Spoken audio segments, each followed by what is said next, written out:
Teacher हैं वो, रायबरेली उत्तर प्रदेश के रहने वाले हैं और कैसे उन्होंने टेक्निकल का मुकाम हासिल किया है अपने जॉब के साथ-साथ। ये हमारे लिए बहुत बड़ी प्रेरणा का टॉपिक रहेगा, हमारे लिए बहुत प्रेरणा की ये कहानी रहेगी और कहानियाँ सुनते समय ये ज़रूर एहसास होता है कि जब ये बढ़ सकते हैं, तो हम क्यों नहीं बढ़ सकते हैं? जब ये कर सकते हैं, तो हम क्यों नहीं कर सकते हैं? तो कहानियों से बहुत कुछ डाउट क्लियर होते हैं, कहानियों से पता चलता है कि कैसे-कैसे करके इंसान आगे बढ़ा है, कैसे इन्होंने टाइम को मैनेज किया है, कैसे इन्होंने इस सिस्टम को सीखा है। आज उन्हीं ग्रेट पर्सनैलिटी को मैं जा इनवाइट करने जा रही हूँ। सुनिए उनकी कहानी, उन्हीं की जुबानी। ग्रेट पर्सनैलिटी गवर्नमेंट टीचर हैं राजेश सर और बहुत-बहुत स्वागत करती हूँ सर मैं आपका, सभी की जोरदार तालियों से।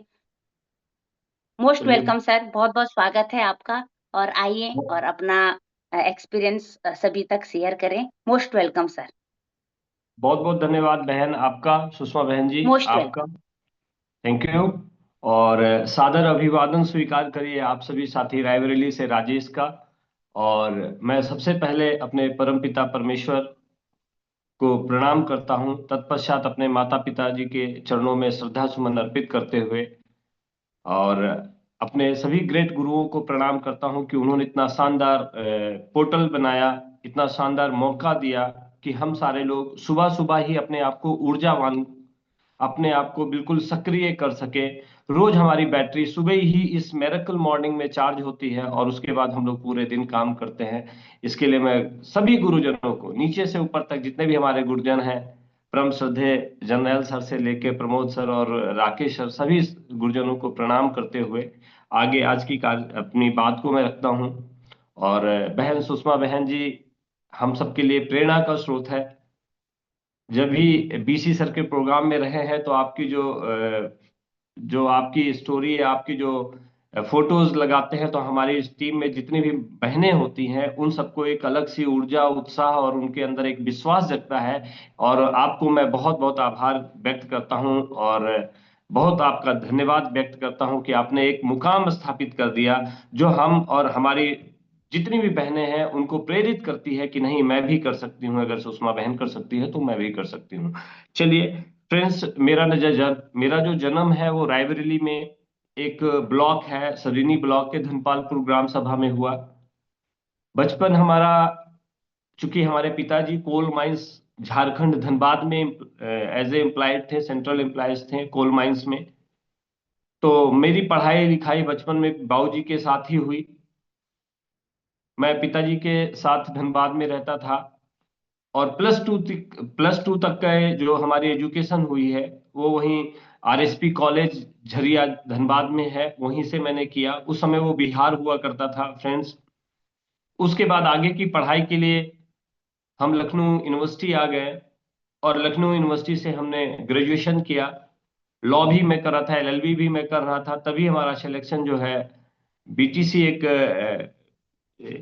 कोर्स होता है उसमें हुआ, जो टीचर्स के लिए होता है। और 50 सीटें होती थी, उनमें हमारा हमारा चयन हुआ था जिले पे। और उसी समय हमारा फाइनल सिलेक्शन लेखपाली में भी हुआ था और इंटेलिजेंस ब्यूरो में भी हुआ था। लेकिन हमने निर्णय लिया कि हम एज ए टीचर ज्वाइन करेंगे। उसका कारण ये था कि टीचर की जॉब ऐसी थी कि जिसमें बहुत ज्यादा लाइबिलिटीज लाइबिलिटीज तो बहुत ज्यादा है, लेकिन मतलब टेंशन नहीं, एक जो शब्द होता है ना, टेंशन नहीं था। और दूसरी बात, एक चीज मेरे अंदर थी कि मैं जब एज ए टीचर आऊंगा तो मैं ना एक मेडिकल स्टोर डालूंगा, क्योंकि शुरू से मेरी भूख थी कि नौकरी से तो आदमी बड़ा नहीं बन सकता। तो मैं चाह रहा था कि मैं एक मेडिकल स्टोर डालूंगा, क्योंकि हमारे साथ हम सब लोग डिप्लोमा इन फार्मेसी का भी वो था मेरे पास। तो इस तरह की बातें थी।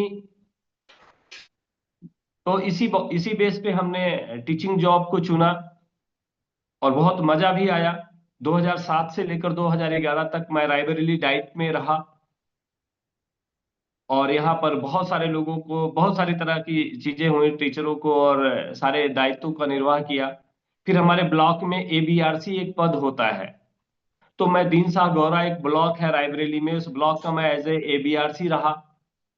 और एक संगठन, हमारे शिक्षकों का एक जिला संगठन है, उसका मैं जिला अध्यक्ष भी रहा। तो इस तरह के कामों में बहुत संलिप्त रहा। दुर्भाग्य देखिए, मेरे साथ मेरे बाबूजी को 2005 में ना यूरिनरी ब्लैडर कैंसर डायग्नोज हुआ। ये हमारे लिए बहुत ही दुखद वक्त था। हम हमारा पूरा परिवार बाबूजी के लिए बहुत सारा दौड़ भाग किए और एसजीपीजीआई लखनऊ में बाबूजी का सफल इलाज हुआ। और उस परमपिता परमेश्वर की करुणा कृपा रही कि पिताजी हमारे फिर से स्वस्थ हुए। उनका रेगुलर ट्रीटमेंट जरूर एसजीपीजीआई से चलता रहा। कहानी और आगे बढ़ती है तो 2014 में हमें, मेरी माता जी को जो है लंग्स कैंसर हो गया। और यकीन मानिए, बहुत सारी कोशिश की, बहुत सारा पैसा भी लगा। और मैं जो हमारा जो मेडिकल विभाग है ना, उसकी क्रूरता को मैंने बहुत करीब से देखा है।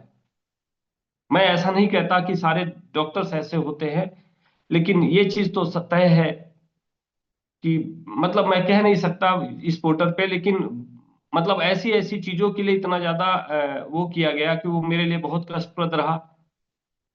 दुखद ये रहा कि माँ मेरी 2018 में हमारे बीच नहीं रही, लेकिन वो आज भी मेरे बीच हैं। उनका आशीर्वाद रहा। बाबूजी माँ के न रहने पे मानसिक रूप से विक्षिप्त हो गए थे, जिसकी वजह से हम और हमारा पूरा परिवार, जिसमें हमारी पत्नी, हमारे बच्चे, सब लोगों ने बहुत संघर्ष किया। और इस तरह से हमारी गाड़ी चल रही थी।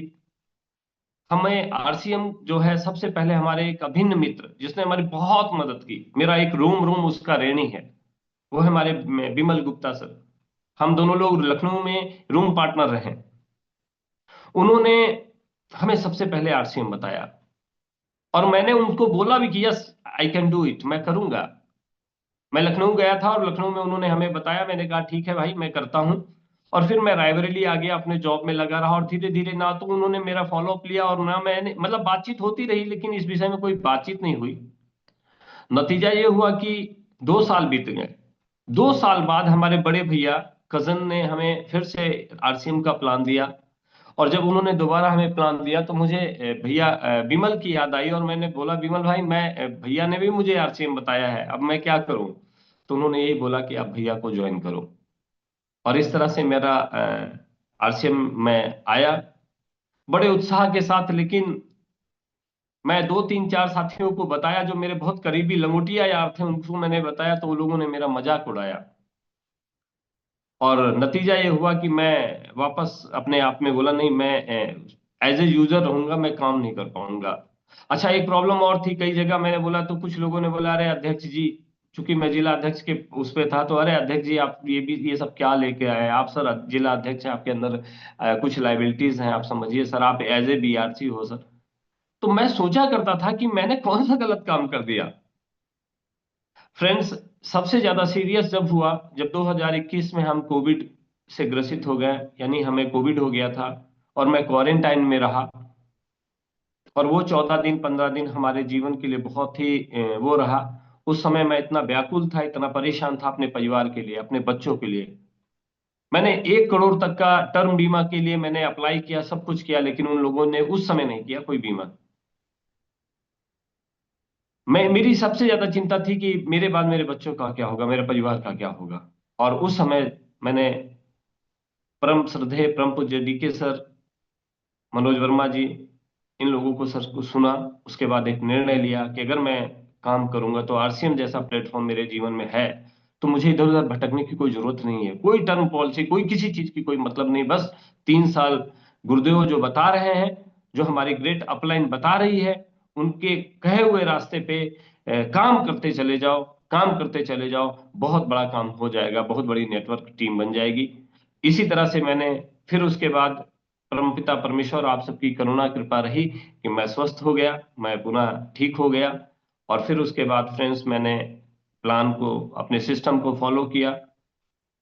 हालांकि परिस्थितियां विपरीत थीं, बाबूजी की वजह से हम लोग घर छोड़ पाने में सामर्थ्य, बहुत समस्याएं थीं। लेकिन पिताजी भी 4 अगस्त 2024 को हमारे बीच नहीं रहे। लेकिन उनके आशीर्वाद, उनकी करुणा, उनका प्यार आज भी है, उनका मार्गदर्शन हमारे बीच आज भी है। और जब भी मैं अपने आप को महसूस करता हूं तो वो मिलते हैं। और फ्रेंड्स, इस सिस्टम में हमने अपने आप को पूरी तरह से अपने अपलाइन के प्रति समर्पित कर दिया, अपने लाइफलाइन के साथ काम करना शुरू किया, एक शेड्यूल्ड बनाया, प्रति माह का शेड्यूल बनाया, वीकली मीटिंग का शेड्यूल बनाया, और उस पे लगातार काम करते करते अपने साथ, अपने लोगों के साथ मिलके मैं काम कर रहा हूं। और यकीन मानिए, मैंने जो महसूस किया इस सिस्टम में, अगर आपको कोई उठा सकता है, सबसे बड़ा काम कर सकता है, जहां मैं गलती कर रहा था, वो चीज मुझे अब महसूस हुई कि वो है हमारा सेमिनार। फ्रेंड्स, जितने भी सवाल हैं लोगों के, उन सारे लोगों को किसी भी तरह से एक बड़े इवेंट यानी बड़े सेमिनार में बिठाया जाए, अपना काम निसंदेह होगा। और हम सबके पास एक बहुत ग्रेट अपॉर्चुनिटी है, और वो सब भी हमारे ग्रेट गुरुदेव परम श्रद्धेय प्रमोद गुलाटी सर और परम श्रद्धेय राकेश शर्मा सर के द्वारा ये जो पोर्टल मिला है, सर इसको जाने मत दीजिएगा। इसके लिए जितना भी हो सकता है, किसी भी तरह से इन किन प्रकार अपने लोगों को, चाहे वो कुछ गुस्सा करे, कुछ भी करे, उनको फोन करके यहाँ पे बिठाइए।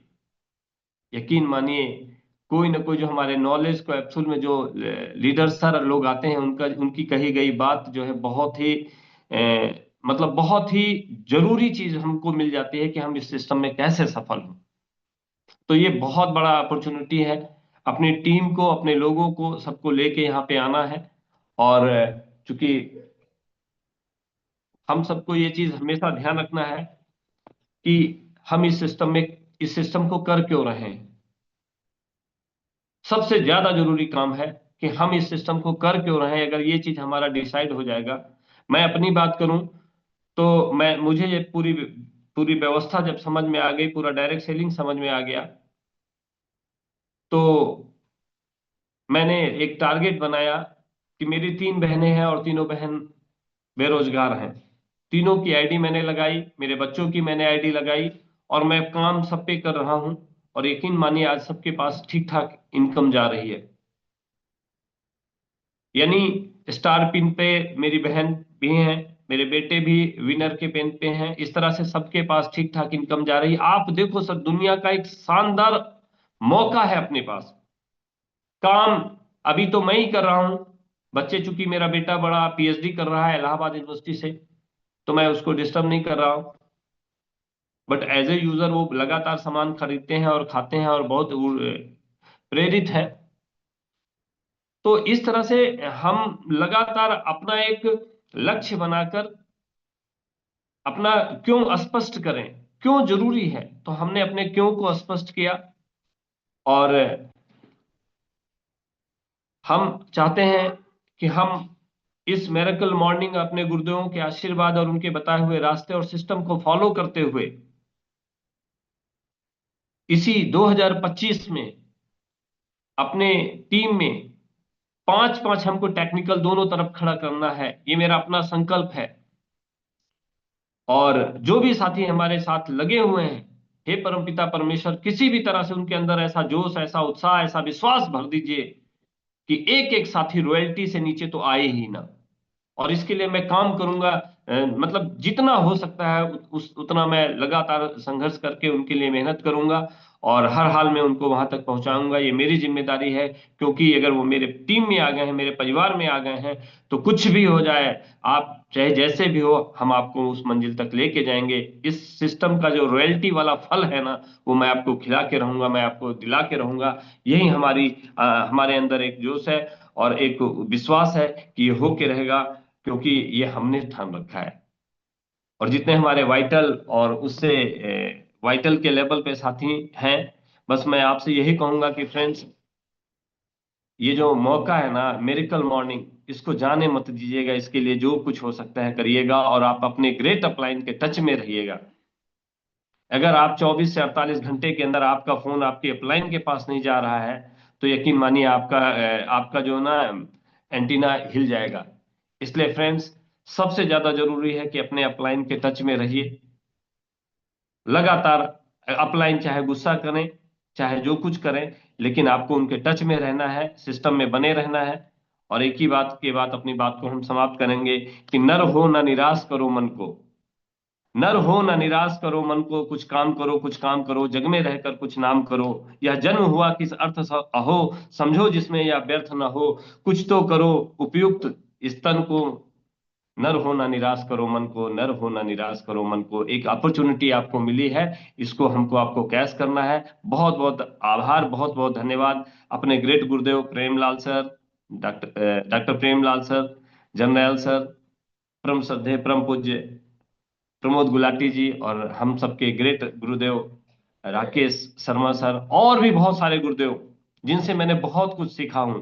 इस मिरेकल मॉर्निंग में जितने भी हमारे ग्रेट गुरुदेव जो भी नॉलेज के थ्रू, मैं सबका नाम नहीं लेता क्योंकि समय बचाना है। सबको मैं सबके चरणों पे श्रद्धा सुमन अर्पित करते हुए सबका आशीर्वाद मैं चाहता हूं, और आपके आशीर्वाद से, आपकी करुणा से मैं और हमारी पूरी टीम आगे बढ़ेगी। गुरुदेव, ये करुणा, ये कृपा और ये दया हम पर बनाए रखिएगा। बहुत बहुत धन्यवाद, और बहुत बहुत धन्यवाद सुषमा बहन का कि आपने हमें इतना अच्छा मौका दिया। Many many thanks to you. Thank you, thank you, thank you. जय आरसीएम। बहुत शानदार, अद्भुत आज सर की कहानी रही है, रिस्पेक्टेड राजेश सर की। और सच में कहानी से ना हमेशा एक अलग अलग चीज हम सबको सीखने को मिलती है। और आज तो ये सीखने को मिला है इनकी कहानी से कि शुरुआत में हम सबका मजाक बनता है, विरोध होता है, और जब हम इसी चीज के साथ आगे बढ़ते हैं तभी लोग हमें स्वीकार करते हैं। बहुत कुछ सीखने को मिला है। और सच में जब सर इस काम को कर सकते हैं तो हम सब कर सकते हैं। बहुत सारे पॉइंट उन्होंने बताया है, गुरु की महत्ता को बताया है। और हम तभी अपने जीवन में आगे नहीं बढ़ पाते हैं जब हमें ज्ञान का भ्रम हो जाता है, जब हम गुरु के प्रति समर्पण की भावना को भूल जाते हैं और हमें लगता है कि हमारा ज्ञान ही हमें आगे ले जाएगा। वेल सेटल्ड होके, वेल एजुकेट होके भी उन्होंने इस काम को जीरो से शुरू किया है। अभी तो आज सर की बहुत ही एक ऐसी कहानी थी जो उन्होंने रियल उसमें बताई। वैसे सर बहुत मजाकिया मूड में भी हैं, जब भी टूर पे जाते हैं तो उनका बहुत शानदार परफॉर्मेंस होता है। आज उनका अलग ही रूप हमें यहाँ पे देखने को मिला है। और सच में यही प्लेटफॉर्म है जहाँ पे हम अपने सारे हुनर को निखार सकते हैं। अदरवाइज पता ही नहीं चलता है कि हम क्या हैं। तो सर आपको हमेशा टूर पे देखा है, एक अच्छा रोमांटिक आपका मूड है, अच्छा आपका व्यवहार है, हंसमुख हो आप। आज आपने भले ही अपनी जीवन की, तो यहाँ से ये पता चला है कि जीवन में कई भी परिस्थितियां हो ना, हमारी मनोस्थिति जैसी भी हो, तो हमें जो पीछे खींचती है ना, वो परिस्थितियां कभी नहीं खींचती है, हमारी मनोस्थिति हमें पीछे खींचती है। तो सर के साथ इतना सब कुछ होने के बावजूद भी वो इतने खुश रहते हैं, इतने हैप्पी रहते हैं। वही कारण है कि वो आज कामयाब है हर क्षेत्र में। तो बहुत बहुत धन्यवाद सर, आपने इतनी अच्छी स्टोरी आप अपनी यहाँ पे प्रस्तुत की है, जो एक्चुअल प्रैक्टिकली ट्रू है। एक सत्य कहानी हमको यहाँ पे सुनने को मिलती है। कोई दिखावा नहीं है, कोई बनावटी नहीं होती है, तभी यहाँ पे आगे बढ़ने का मौका मिलता है। और सबसे खास पॉइंट जो सर ने रखा है, हेल्थ के ऊपर। और साथियों, आज हमें ट्रेनिंग भी उसी के ऊपर मिल रही है। उन्होंने कहा है कि माँ को कैंसर हुआ था, पापा बीमार थे। हम लोग कितना भी पैसा क्यों ना कमाएं, कितना भी अमीर क्यों ना बन जाए, अगर हमारा स्वास्थ्य ही सही नहीं है तो क्या करना है हमने उन पैसों का। उन पैसों को हम इंजॉय करने लायक ही नहीं रहेंगे। राकेश सर भी कहते हैं कि सबसे पहले तो हमारा हेल्थ सही होना चाहिए। हेल्थ सही रहेगा ना, तभी हम उस पैसे को इंजॉय करेंगे, वरना तो पता नहीं कौन उन पैसों को उड़ाएगा। तो आज ऐसी शानदार ट्रेनिंग किरण मैम के द्वारा हमें गामा ओरिजिनल के ऊपर